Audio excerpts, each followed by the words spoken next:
Olha a boia. Se a cozinheira avisa, todo mundo sabe que tá na hora de comer, não é mesmo? Olha a boia.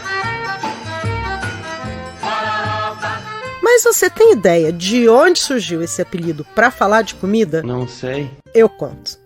Boia era um modo irônico com que os soldados do exército brasileiro na colônia chamavam a comida do quartel por conta dos poucos grãos de feijão que boiavam no caldo ralo.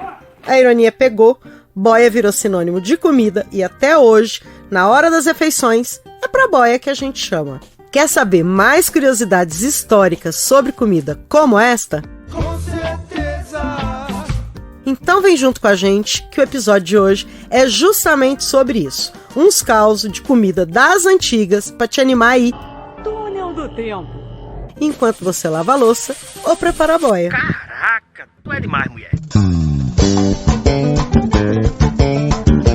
Um punhado de coisas. Temporada do podcast Cozinha da Matilde, em parceria com a Rádio Tertúlia. A cozinheira Letícia Massula traz aqui um mundo de curiosidades aleatórias que passam pelos nossos costumes alimentares, história, geografia, biologia, química, natureza, clima, ciências, biomas, botânica, utensílios, ingredientes, frutas, verduras, grãos, raízes, tubérculos, passados,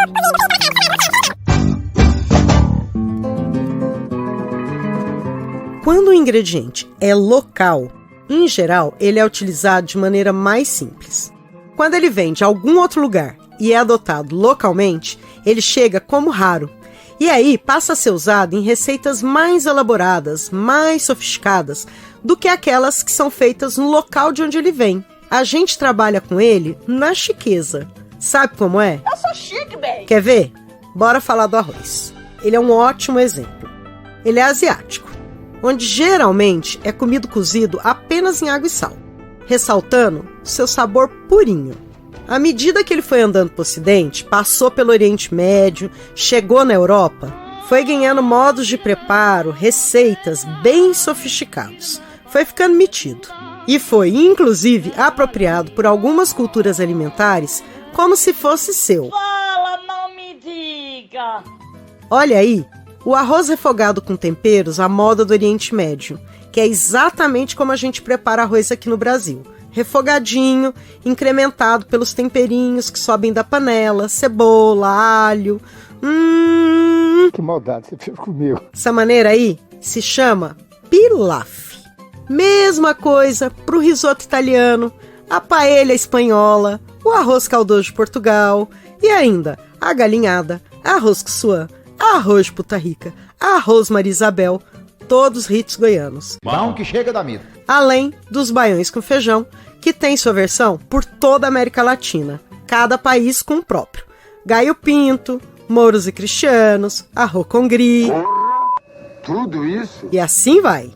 Tudo derivado do comichão que o cozinheiro tem de enricar um ingrediente novidade que chega na sua cozinha com fama de chique. Cozinheirada pira. Loucura, loucura, loucura. Pimenta com sal com pimenta, uma branca, uma preta, sabor malheta, pimenta com... Por falar em local, a pimenta sempre foi um dos mais importantes temperos da panela indígena. Elas eram preparadas secas, levemente moqueadas, que é uma forma de defumação, e depois eram socadas no pilão e misturadas com um cadinho de sal, que longe do litoral retiravam das cinzas. E essa mistura chamavam de iquitaia ou jiquitaia. O curioso é que ela não era acrescentada à comida, e sim direto na boca, em cima do alimento que queriam temperar com ela. Como, por exemplo, o peixe. Isso é comida de comer com a mão. Isso é comida de comer com a mão. Aliás, essa nossa mania de comer com as mãos, arremessando com muita habilidade a comida para dentro da boca, especialmente a farinha, sem perder um único grão, é marca registrada brasileira e rendeu pra gente até o apelido de Papa Farinha. Eu adoro comer de mão também. É mais gostoso, né, gente? Eu sei no que vocês estão pensando. Naquele senhor lá, derramando farinha de forma desagradável. Não vou comentar. Credo, que trem feio. Exorciza, Senhor. Exorciza. Ô, glória! Aleluia! Mas voltando a coisas agradáveis, a paçoca. A moqueca e o caruru são preparos indígenas, sabia? Tô sabendo, vai. Pra moqueca de fato o que ela vai fazer só no dendê. Aliás, a moqueca original vem do mocking. What? Método de cozimento de alimentos embrulhados em folhas e assados no calor residual do borralho, que é aquela cinza quente que fica no final da fogueira. E se a moqueca passou para a panela, também foi para a panela indígena. Nossos povos eram e continuam sendo ótimos ceramistas e já faziam panelas de barro por aqui muito antes do europeu chegar causando. Depois que ganhou o gosto do invasor, a moqueca foi ficando metida e cheia de ingredientes para incrementar, como por exemplo o leite de coco e o dendê lá na Bahia. Mesma coisa o caruru. Bota dendê no meu caruru. Que nas mãos das cozinheiras africanas ganhou dendê e quiabo, mas lá na sua origem era um cozido de folhas de bredo, que é considerado uma punk, planta alimentícia não convencional, aquele grupo de plantinhas tratadas por muita gente como mato, mas que vem sendo resgatada e usada para nossa alegria. Segura o queixo aí que tem mais. Apesar do nome em inglês, o roast beef é preparo brasileiro. Eu não ouvi o que eu ouvi? Sim, senhora!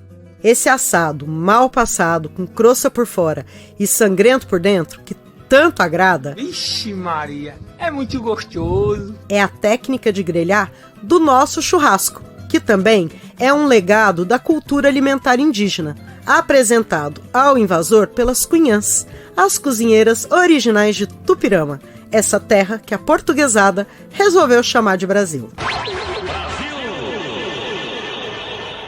Aliás, falando em técnica grosso modo, podemos dizer que o índio assa, grelha e moqueia, o africano cozinha em caldo e assa, e o português guisa e cozinha em gordura, frita, frige. Essa loucura que a gente tem por conta de um docinho e o aumento do consumo de açúcar no mundo aconteceu totalmente por conta da portuguesada. Obrigado, meu Deus! Amém! Foram os portugueses que espalharam e incrementaram o cultivo de cana-de-açúcar. Primeiro nas Canárias e na Ilha da Madeira, e depois na costa brasileira, em regime de monocultura e mão de obra africana escravizada. Até ali, os doces eram feitos a partir de mel e xaropes vegetais doces, como o de bordo. Eu adoro, eu me amarro. O açúcar, item raro, era, como sempre, restrito às elites. Eu sou rica! Foi a monocultura que possibilitou sua popularização e ele chegou no povão, causando inclusive uma certa antipatia nas elites que lá pelas tantas chegaram a reclamar que qualquer mecânico agora só quer saber de doce com açúcar. Vê se pode, Astolfo. Pois ele que vai amarrar o jegue dele no tutão. Se continua assim, daqui 500 anos vão querer viajar só de avião. Um avião quebrar. Você entende dos bancos de couro quebrar. Eu só te aviso em Opala. Chama o Guedes. Acho que não. Mas o fato é que, mesmo com a antipatia das elites, o açúcar ganhou o mundo e seu caráter energético se converteu em impulso do trabalho braçal, e especialmente quando aliado ao café. Uma apropriação cultural do capitalismo que usou esse sabor tão agradável como motor de trabalho, ao mesmo tempo que expulsava populações nativas e devastava biomas nas colônias para cultivo de cana-de-açúcar em larga escala. Capitalismo maldito. Aqui no Brasil, essa atividade econômica foi largamente difundida e seus reflexos econômicos, sociais e raciais permanecem até hoje, assim como o nosso paladar, que adora e carrega nos doces. Somos uma pátria de bico doce e alma escravocrata. Cafezinho, dona Helena. E o motivo todo mundo já conhece. É que o de cima sobe e o de baixo desce. É possível dividir Brasil e Portugal pelos doces.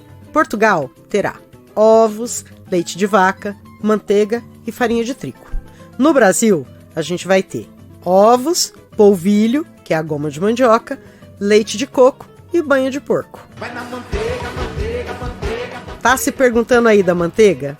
Pois fique sabendo que a difusão da manteiga no Brasil, com laticínios produzindo ela a partir da nata, é coisa recente.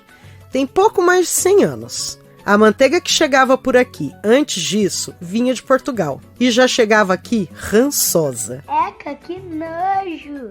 Por isso que, em substituição, a gente preferia sempre usar o toucinho.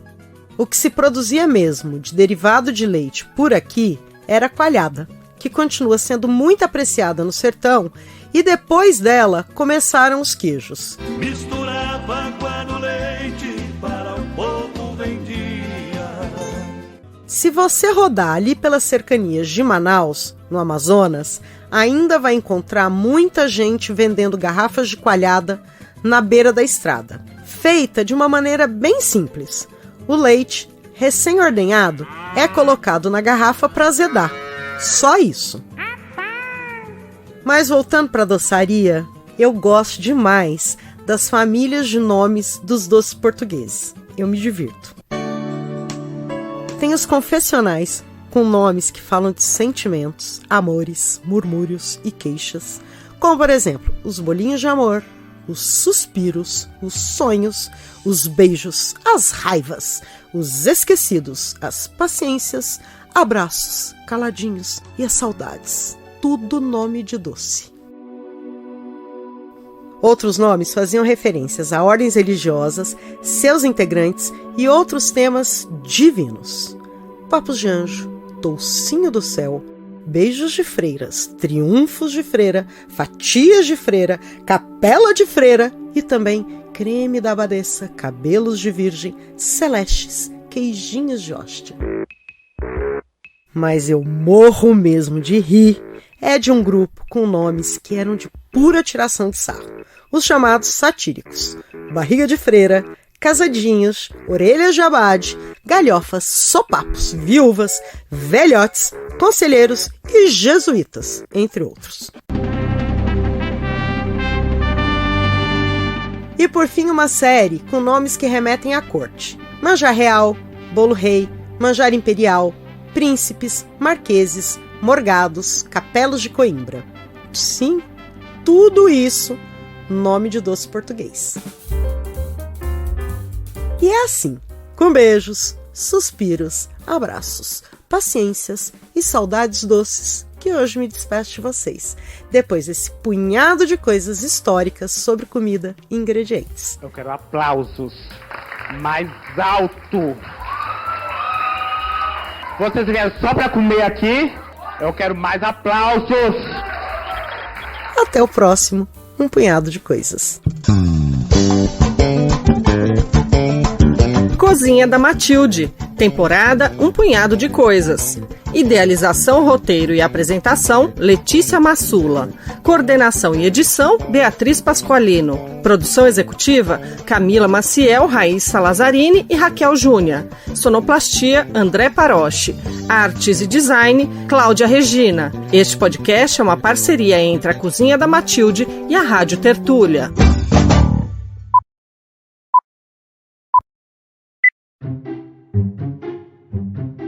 Deixa eu fazer mais uma vez. Pois é, eu acho que agora fica melhor. É porque antes eu tava com medo de ser animado. Aí eu desanimei demais. Então vamos tentar um outro tom. Tá, então vamos tentar mais uma vez de outro jeito. Meio termo, vamos tentar. Lembra que essa frase sempre é difícil. Essa maneira aí. Quer ver? Que aí vai mais fluido de uma vez só. Esse acréscimo. Vou fazer ele de novo, né? Em regime de O leite recém-ordenado. O leite recém-ordenhado. Deu? Ou quer que faz de novo? Tô melhorando a interpretação. Isso é tudo, pessoal.